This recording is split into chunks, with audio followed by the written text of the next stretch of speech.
Hi guys, and welcome to my channel, where I talk about all things Harry Potter related. In today's video, I'm going to share some fascinating facts behind the filming of Harry Potter and the Philosopher's Stone. Fact 1. Tom Felton, who plays Draco Malfoy, sneakily dropped a James Bond reference in the film.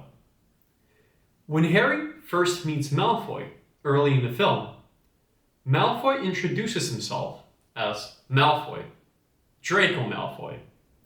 It was a purposeful homage to James Bond's iconic introduction. Fact 2. The film was released under a different title in the United States. The book and the movie were called Harry Potter and the Philosopher's Stone everywhere in the world except for in the US. This is because J.K. Rowling's American publishers thought that children in the United States wouldn't want to read a book with the word philosopher in the title. So they changed the title of the book to Harry Potter and the Sorcerer's Stone, leading to the film being released in the US under the same name. As a result, they had to shoot certain scenes twice due to the difference in the book and the movie titles. Every scene that had the phrase Philosopher's Stone, either spoken or written, had to be shot twice. Once with the actors saying Philosopher's Stone, and once with them saying Sorcerer's Stone. Fact 3. J.K. Rowling drew a map of Hogwarts for the production designer during their first meeting, who used it for all 8 movies. Fact 4.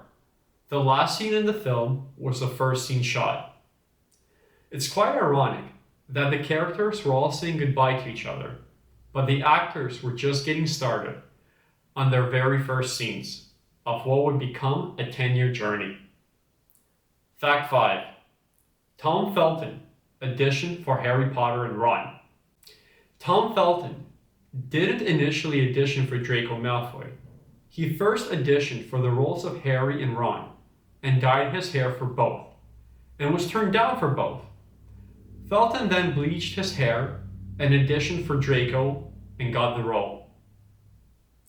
I now have to rewatch the entire movie and picture Tom Felton as Harry Potter. Fact 6. Remember the mail coming through the chimney scene? They didn't resort to digital effects to shoot that. They used an air shaft to blow hundreds of letters through the fireplace. Every shot of the letters was done practically using real letters. This is why I absolutely love Harry Potter and the Philosopher's Stone. Fact 7. The restricted section of the library at Hogwarts was filmed at the Bodleian Library, which is one of the oldest libraries in Europe. Which is interesting in itself, but what's more, they had to get special approval because the scene required the use of flames inside the library. Understandably, a historic library with books that are hundreds of years old has very strict rules about using flames inside. But it was allowed for the filming of Harry Potter, and it was the first time the rule was broken in hundreds of years, because Harry Potter is truly that special. Fact 8. In the first scene that includes the Great Hall, the cast's reactions were completely real. None of the actors had seen the Great Hall at all until they shot that particular scene. Fact 9. Real owls were used, lots of them.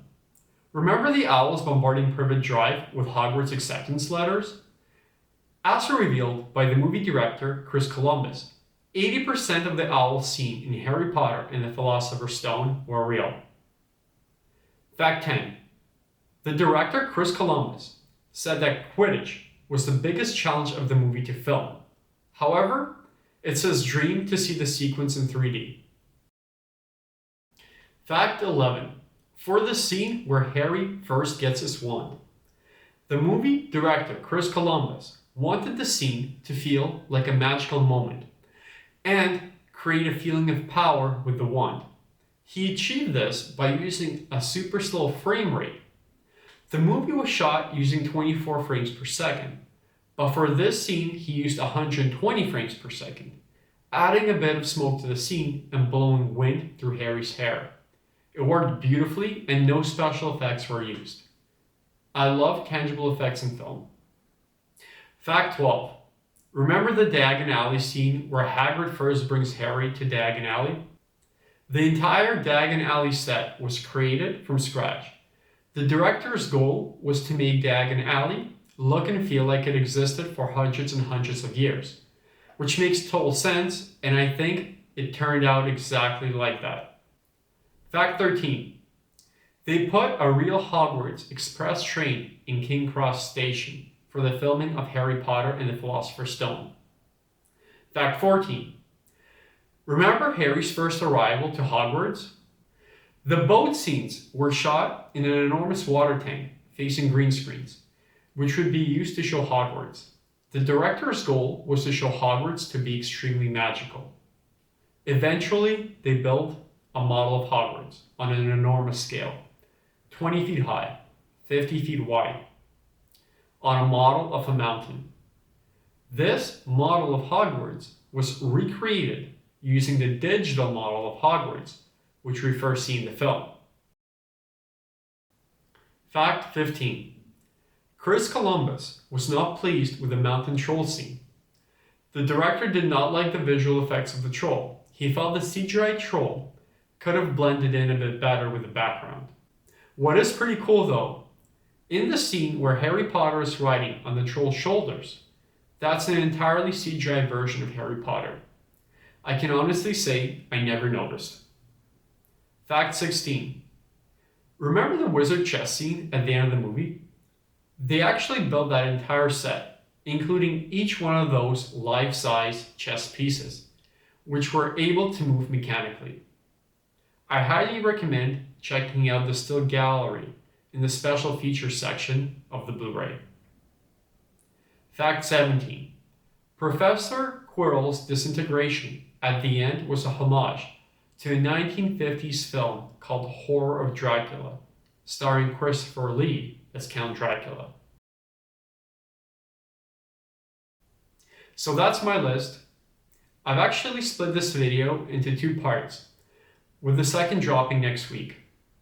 As always, feel free to let me know if there's a specific topic you would like me to cover in an upcoming video, or any Harry Potter related question you might have. I'd love to do a Q&A in one of the upcoming videos. Thank you for watching, and I hope to see you in the next one.